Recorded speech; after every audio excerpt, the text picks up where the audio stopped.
Hi, I'm Paul Battaglia, and this is Section 8.1.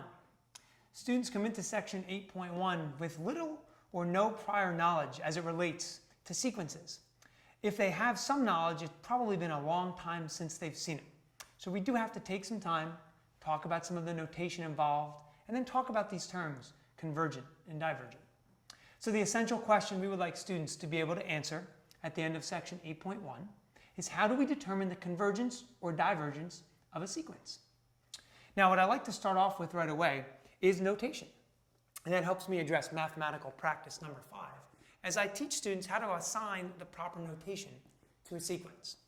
Now, from here, they learn a little bit more about the properties of limits as they relate to sequences. And then we can talk about the definition of the limit of a sequence. And I'll spend some time at this point talking a little bit about what we're looking for. What are the requirements for a sequence to converge? So for instance, I'll a lot of times use the phrase, we're looking for the sequence to quote unquote settle down. And then graphically, I'd like to show them how we're looking for that horizontal asymptotic property, that as we plot out the terms of the sequence, they start to so-called level off. That's the kind of behavior we're looking for if we're going to see a sequence possibly converge. Now, from here, what we'll do is we'll ask students to find a formula for the nth term of a sequence. So examples 6 and 7 do a fantastic job of walking students through this. But what I've found is that sometimes a table actually helps them out. What do I mean by that? Well, when we have the sequence terms laid out in front of us, if we actually put the numbered term in one column of a table and the actual term itself in the other column, it allows students to look for patterns.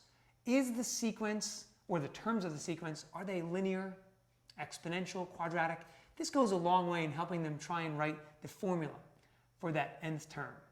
Now, while we're talking about the nth term, you'll see a common mistake from students.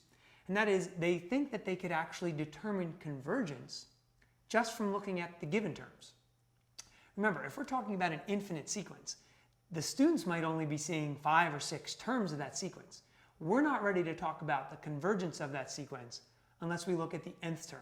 And so that's why getting the formula for that nth term is so important.